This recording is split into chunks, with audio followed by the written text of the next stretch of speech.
DCP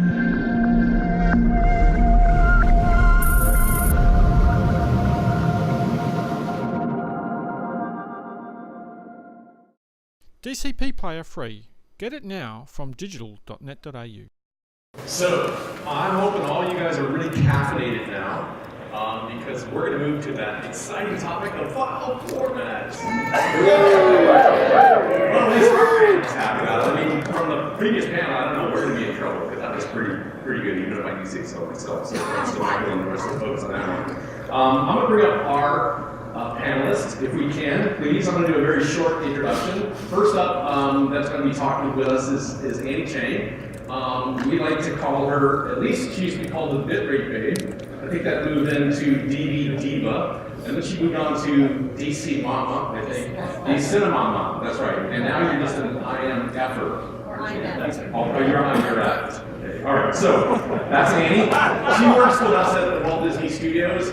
She is my rock star. She does all the work, I take all the credit. So I'm glad to have her on the panel to talk about IMF. After that, we have Arjun Ramamurthy, and maybe I pronounced it correctly for the first time in my life.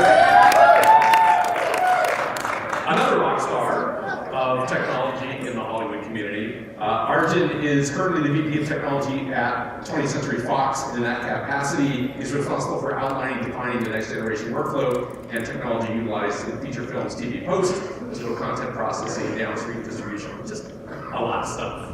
He deals with a lot of stuff, and hence he is here. And after that, we have, of course, the famous Mr. Bill Baglar, SVP of Technology from Sony Pictures. He is currently working for Colorworks in post-production services at Sony Pictures, where he manages the technology teams for picture and sound finishing. He's joined the company in 2011, focusing exactly on a lot of stuff. He does a lot of stuff too. So I'm here to kind of introduce the panel. I'm going to give you a little history of how IMF actually showed up. Probably the worst acronym ever chosen for a file format, probably ever. It used to be the DVP at one point in time, but somebody thought that was too close to DCP, and we mixed up our DCPs with our DVPs. So we changed it to IMF, Interoperable Mastering Format is what it stands for. It's very good. I like the Impossible Mission Force. I think that one is better. We get confused with this monetary fund thing that goes on from time to time. But anyway, this is a interoperable file format master. How did this come about? I think around, I don't know, I'm not horrible good with dates, but around the 2000 era, all of us in the studios era have been fighting and struggling with the amount of versions that we do. Maybe Annie's going to link to some of this, and I think we're up to like 35,000 per each content that we send out to the world. It gets worse and worse and worse. We were struggling with this. We know we're leaving tape. We know we're going into file-based. We know we have to do something. And we had Digital Cinema just kind of got launched out of the DCI specification and started to get into the industry. At that time, Annie and I and the folks at Pixar were all struggling like, what are we going to do? Warner Brothers had a really aggressive program, I think, at the time called DEET, or Digital End-to-End Technology, of which Mr. Cookson was a big part of it. Arjun was a part of it. Bill was also a part of it. His work at Warner Brothers at the time. And so it wasn't a new, novel idea to break these things down to little bits and pieces, create a versioning tool that would help us get our distributions out to the many places that we used to go to. So we were up at Pixar lamenting on, oh my God, I wish I had something in file-based that I could do all the versions with that really was just like the Digital Cinema stuff with a composition playlist and blah, blah, blah, blah, and all of a sudden, Mr. Sayer, of course, says, why don't you just do what you did for Digital Cinema?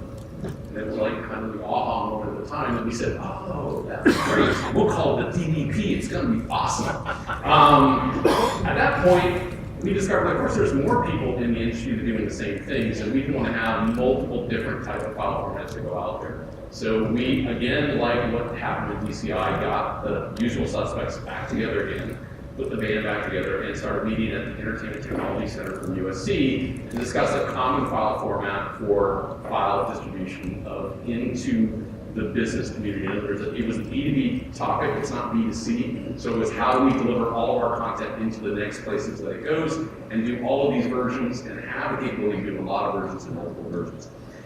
So we got together at ETC. I think we argued just like the DCI folks for probably a year. I remember a nice, really kind of aggressive meeting?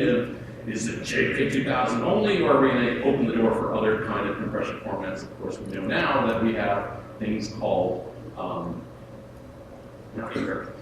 applications. It's been a while. That allow you to do all these different things. Anyway, Andy will tell you more about this stuff, and I will get off the stage and stop being a fool. So from that point, ETC made a specification that went into the SMPTE standards, and it was a good thing that 4K was coming up and all kinds of other things because no one paid attention to IMF, and we actually got our stuff through SMPTE relatively quick. I think one of the fastest ones that's gone through the standards now, and we can thank Andy for this. So if there is one mother for IMF, I think it is Andy. Okay, this is going in a bad place. I'm going to leave this alone. I'm going to bring up Andy Chang to talk about IMF. Thank you.